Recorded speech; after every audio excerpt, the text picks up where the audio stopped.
नाज़रीन 25 साला मोहम्मद सलीम जान की बाजी हार जाता है। इनका कहना है कि उसके अपने ही दोस्त उसको मौत की नींद सुला देते हैं और एक्सीडेंट का बहाना कर देते हैं। बच्चा खत्म होया, मैं जाके मुंह सिर चुमिया, बाजू देखे, पेट देखा, कुछ नजर नहीं आया। ਉਹਨਾਂ ਦੀ ਮਾਂ ਵੀ ਇਸ ਤਰ੍ਹਾਂ ਤੜਫੇ, ਉਹਨਾਂ ਦੀ ਮਾਂ ਤੋਂ ਵੀ ਲਾਹਨਤਾਂ ਪੈਣ ਕਿ ਇਹੋ ਜਿਹੀ ਤਰਬੀਅਤ ਦੇ ਕੇ ਬੱਚੇ ਜੰਮੇ ਹੀ पैदा ਕੀਤੇ ही।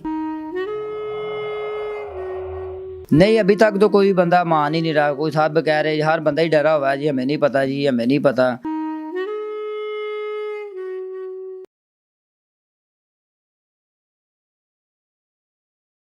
अस्सलाम वालेकुम यार, से मैं हूँ रेहान हैदर। नाज़रीन 25 साला मोहम्मद सलीम जान की बाजी हार जाता है और जब घर वालों को पता चलता है तो इनका कहना है कि उसके अपने ही दोस्त उसको मौत की नींद सुला देते हैं और एक्सीडेंट का बहाना कर देते हैं। क्या कहानी बनी, किस तरह से वो शख्स, वो नौजवान जिसने अपनी ज़िंदगी की बहारें देखनी थी, मौत की नींद सो गया, इन्हीं से जानते हैं। अस्सलाम वालेकुम। वालेकुम सलाम। क्या रिश्ता था आपका मोहम्मद सलीम? मैं उनका बड़ा भाई हूँ। आप भाई हैं बड़े? जी। क्या हुआ था उस दिन? उस दिन मुझे फ़ोन आया रात को 3:43 पे किसी का रोल नंबर से कि आपके भाई का एक्सीडेंट हो गया है, रक्षा ऊपर से गुजर गया है, तो उसको हॉस्पिटल लेके जा। जब मैंने पूछा आप लोग कौन हो, उन्होंने कहा जी हम राहगीर हैं, तो आप हॉस्पिटल पहुंच जाएं, उसकी हालत सीरियस है। जब हम हॉस्पिटल पहुंचे हैं तो डॉक्टरों ने मुझे कहा जी आप लोग कौन हो। मैंने कहा मैं वो उस लड़के का भाई हूँ जिसका एक्सीडेंट हुआ है। तो कह रहे ये कौन है, तो मैंने कहा ये उसका दोस्त है। लेकिन वो डॉक्टरों का कहना, इसका कहना था हम राहगीर हैं, हम इसको नहीं जानते, रोड से उठा के लाए। यानी कि उन्होंने डॉक्टर्स को कहा कि हम रोड से उठा के लाए हैं, लेकिन आपको पता था ये दोस्त है? हाँ जी, मुझे पता था उसका दोस्त है, ये उनके साथ ही होता था। डॉक्टरों को भी समझ आ गई थी। डॉक्टर सारे इमरजेंसी से बाहर खड़े थे ग्राउंड में, जब वो लड़के के साथ ही। जब मैं गया तो फिर वो मेरे पास आए, उनसे पूछे, सवाल जवाब किए। मैंने उनको बताया ये दोस्त है, तो भाई का, इसका बड़ा भाई भी है, वो इनका भाग गया है। लेकिन उनका कहना था ये जब ये लेके आए उसकी डेथ हो चुकी थी। तो फिर उन्होंने 15 को कॉल की तो उनको उनकी गिरफ्तार करवाया। अच्छा, पुलिस फौरी मौका पर आ गई और गिरफ्तार कर लिया? हाँ जी, गिरफ्तार हो गया वो। फिर उसको, उसका भाई तो भाग गया था, लेकिन हम फिर उसको पोस्टमार्टम को जब देखा, एक्सीडेंट की कुछ चीज़ नज़र नहीं हमें आ रही थी। हमने पुलिस वाले ने कहा क्या करना है, मैंने कहा ये कत्ल का पर्चा होगा। तो उनका पोस्टमार्टम, मैंने कहा हम ज़रूर करवाएंगे। हमने पोस्टमार्टम के लिए भेज दिया। जब पोस्टमार्टम शुरू होने लगा तो उसके कपड़े उतारे, जब भाई के थे पीछे सारे देखे निशान, ज़्यादती तशद्दुद किया, मारा उसको बुरी तरह। तो बैक साइड पे, कमर पे, रीढ़ की हड्डी पे, चूकने पे, ये सारा उन्होंने तरीके टेक्निकल तरीके से उसको मारा। ना उसका कोई ब्लड निकला है, ना कोई रक्षे का नुकसान हुआ है, तो ना कोई ऐसा। लेकिन वो एक्सीडेंट बनाने का बहाना कर रहे थे। करता क्या था आपका भाई? भाई मेरा ऑटो रिक्शा चलाता था। और वो लड़का भी ऑटो रिक्शा ही चलाते थे, कभी चला लिया, कभी ना। मेरे भाई के साथ ही होता था। असद जो है ना, वो ज़्यादातर सुबह को लेके शाम तक उसके साथ ही उसने फिरना, उससे खाता पीता था उसके साथ दोनों। जब वो इकट्ठे थे, इतनी दोस्ती थी, तो एकदम से क्या मामला बना के बात कत्ल तक आ पहुंची? इस बात का तो हमें परेशान है जी। बात हुई क्या है हमें कुछ पता नहीं चल रहा, ना कोई बता रहा है। 1 महीना पहले लड़ाई हुई है। वो लड़ाई भी वो कह रहे, उनके सलीम का कहना था हम मजाक में लड़े हैं। तो महीना उन्होंने बुलाया नहीं। 15 तारीख को सुलह हुई है, असद के कज़न ने करवाई सुलह। तो 19 तारीख को उन्होंने उसको मार दिया। असद का कज़न का कहना है, उसका नाम चांद है, वो कह रहा है ये मैंने सुलह नहीं करवाई, मुझे पता ही नहीं है, वो मुकर गया। लेकिन लड़के बाहर गाजियाबाद स्टॉप पे जहाँ बैठ, वो कहना है इन्होंने सुलह करवाई थी, इसको सारा ही पता है, लेकिन वो मुकर गया। अब क्या कह सकते, पुलिस वाले यही कह रहे ये एक्सीडेंट है। अच्छा, मुझे बताइएगा कि आपका भाई कैसा लड़का था? क्या कोई इस सारे कत्ल के पीछे कोई लड़ाई झगड़ा या कोई ऐसा मामला जो आपसे छुपाया गया हो?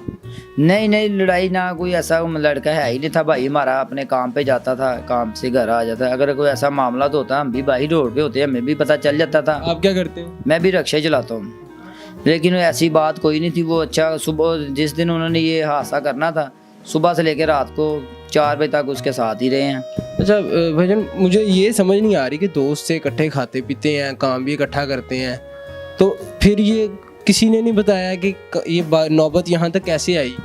नहीं, अभी तक तो कोई बंदा मान ही नहीं रहा। कोई सब कह रहे, हर बंदा ही डरा हुआ है, जी हमें नहीं पता, जी हमें नहीं पता क्या हुआ। वो इकट्ठे गए हैं यहाँ से। ये मेरे ताए के बेटे ने देखा है, वो कज़न है मेरा, उसने देखा रात को 1:30 बजे आखिरी मुलाकात हुई है गाजियाबाद स्टॉप पे।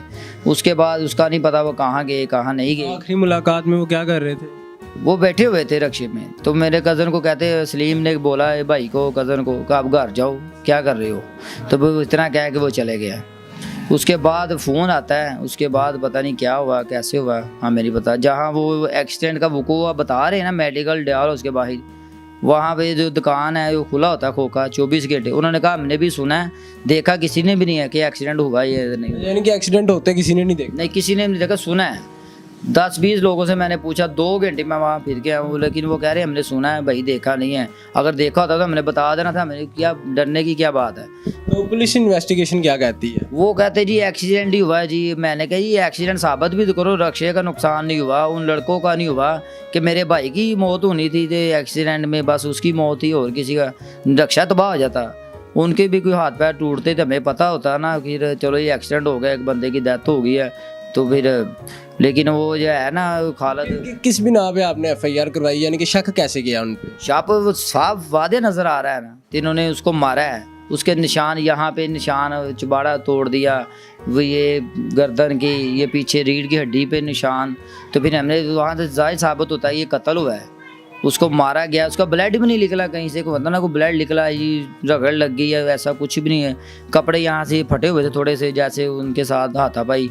ये बाजू पे एक इंजेक्शन का निशान था, ब्लड हल्का हल्का निकला, जैसे उसको नशे का इंजेक्शन दिया है, चाहे कोई जहर का दिया कोई पता नहीं है। लेकिन वो मुसलमान जो कह रहे जी एक्सीडेंट है जी, लेकिन एक्सीडेंट साबित नहीं हो रहा। ये भाई जो जिनकी डेथ हुई उनकी क्या ये लगता है? चाची है हमारी। चाची हैं आप। अस्सलाम वालेकुम। वालेकुम सलाम। बाजी मुझे बताइएगा कि जब खबर मिलती है तो घर में तो कोहराम मच गया होगा। हाँ जी, बहुत ज़्यादा। मेरे बेटे ने फोन किया सानू कि इस तरह भाई ना हादसा हो गया। ਅਸੀਂ फटाफट भजे गए, जाके देखे आए बच्चा खत्म होया। मैं जाके मुंह सिर चुमिया, बाजू देखे, पेट देखा, कुछ नजर नहीं आया। गार्ड ने बोलिया, कहंदा गार्ड कहंदा ये दोनों भरा लड़ रहे सी, वो कहंदा तू मारिया, वो कहंदा तू मारिया। अच्छा, हॉस्पिटल 'ਚ ਜਿਨ੍ਹਾਂ ਨੇ ਕਤਲ ਕੀਤਾ ਦੋਵੇਂ ਆਪਸ 'ਚ ਲੜਨ ਦੇ ਸੀ, ਇੱਕ ਦੂਜੇ ਦੇ ਪਾ ਰਹੇ ਸੀ। हाँ जी, ਤੇ ਕਹਿੰਦਾ ਇਹ ਕਿ ਉਹ ਕਹਿੰਦਾ ਸੀ ਤੇ ਡਾਕਟਰਾਂ ਨੇ ਪਤਾ ਨਹੀਂ ਕਿਸ ਮੌਜੂ ਲਈ ਦਵਾਈ ਲੈ ਕੇ ਦਿੱਤੀ। ਗਾਰਡ ਨੇ ਕਿਹਾ ਮੈਂ ਦਵਾਈ ਲਿਆ ਦੇਣਾ ਤੁਹਾਨੂੰ, ਤੁਸੀਂ ਨਾ ਲੜੋ। ਤੇ ਗਾਰਡ ਕਹਿੰਦਾ ਮੈਂ ਦਵਾਈ ਲਿਆ ਕੇ ਦਿੱਤੀ ਹੈ ਤੇ ਉਹ ਇਹ ਦਵਾਈ ਮੇਰੇ ਹੱਥ 'ਚ, ਤੇ ਇਹ ਵੀ ਫਰਾਰ ਹੋਣ ਲੱਗਾ। ਇੱਕ ਪਹਿਲੇ ਭੱਜ ਗਿਆ, ਉਹਨੇ ਸ਼ੋਰ ਮਚਾਇਆ, ਅਗਲੇ ਗੇਟ ਵਾਲੇ ਨੇ ਫੜ ਲਿਆ ਇਹਨੂੰ। ਤੇ ਬੇਟਾ ਗਿਆ ਤੇ ਇਹਨੇ ਜਾ ਕੇ ਪਹਿਚਾਨਿਆ, ਉਹਨੇ ਕਿਹਾ ਮੈਂ ਤੇ ਰਾਹਗੀਰ ਹਾਂ। ਬਸ ਇਹ ਇਨਸਾਫ ਚਾਹੀਦਾ ਹੈ ਕਿ ਇੰਨੀ ਦੋਸਤੀ ਦੇ ਹੋਣ ਦੇ ਬਾਵਜੂਦ ਉਹਨਾਂ ਨੇ ਇਹ ਜ਼ੁਲਮ ਕੀਤਾ ਹੈ, ਉਹਨਾਂ ਨਾਲ ਵੀ ਇਹ ਜ਼ੁਲਮ ਹੋਣਾ ਚਾਹੀਦਾ ਹੈ। ਉਹਨਾਂ ਦੀ ਮਾਂ ਵੀ ਇਸ ਤਰ੍ਹਾਂ ਤੜਫੇ, ਉਹਨਾਂ ਦੀ ਮਾਂ ਤੋਂ ਵੀ ਲਾਹਨਤਾਂ ਪੈਣ ਕਿ ਇਹੋ ਜਿਹੀ ਤਰਬੀਅਤ ਦੇ ਕੇ ਬੱਚੇ ਜੰਮੇ ਹੀ ਪੈਦਾ ਕੀਤੇ ਹੀ, ਜਿਹੜਾ ਲੋਕਾਂ ਦੀਆਂ ਮਾਵਾਂ ਦੇ ਦਿਲ ਦੁਖਾਏ ਇਸ ਤਰ੍ਹਾਂ। ਅਸੀਂ ਅਪੀਲ ਵਜ਼ੀਰ ਆਲਾ ਸਾਹਿਬ ਦੇ ਅੱਗੇ ਕਿ ਸਾਨੂੰ ਇਨਸਾਫ ਚਾਹੀਦਾ ਹੈ, ਜਿਸ ਸਾਡੇ ਬੱਚੇ ਨਾਲ ਜ਼ੁਲਮ ਹੋਇਆ।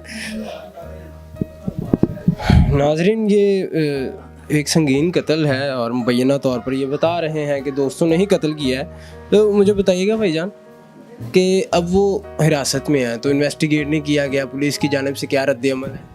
पुलिस तो कह रही है जी एक्सीडेंट है जी, हमने पता किया जी एक्सीडेंट है जी, जो पोस्टमार्टम रिपोर्ट भी अभी तक नहीं आई, ठीक है ना। तो कि हम ये 100% कह रहे हैं जी इसको कत्ल हुआ है। पुलिस इस तरफ नहीं आ रही, जो खालिद इंस्पेक्टर है वो पता नहीं उनके साथ मिला हुआ या नहीं, वो कह रहा है जी एक्सीडेंट हुआ है जी, लग रहा है जी। मैंने कहा लग रहा है, जब कैमरे में मुझे फ़ोन आता है 3:43 पे, कैमरे की फोटेज देखी हमने जाके कृपान लाइन में 3 घंटे बैठ के, वहाँ आती है 3:44 कुछ सेकंड पे।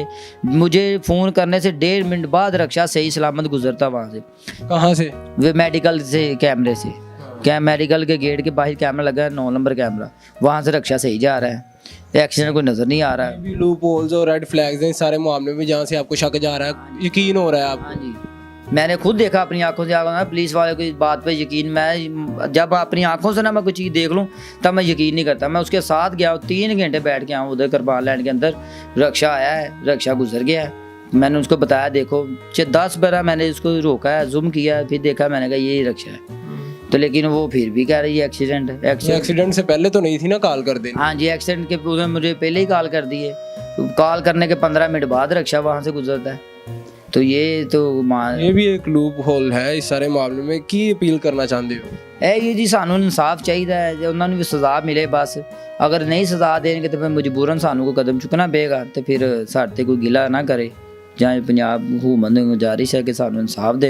ਮੁਜਰਾਮ ਤੇ ਇੱਥੇ ਉੱਥੇ ਬੈਠੇ ਨੇ। ਵੀਡੀਓ ਸਾਡੇ ਕੋਲ ਹੈ ਕਿ ਜਿੱਥੋਂ ਦੀ ਸਾਡਾ ਬੱਚਾ ਲੰਘਿਆ ਹੈ, ਸਵਾਰੀ ਲਾ ਕੇ ਗਿਆ ਹੈ, ਸਾਡੇ ਕੋਲ ਸਾਰੀਆਂ ਵੀਡੀਓ ਮੌਜੂਦ ਹੈ, ਟਾਈਮ ਮੌਜੂਦ ਹੈ ਸਾਰਾ।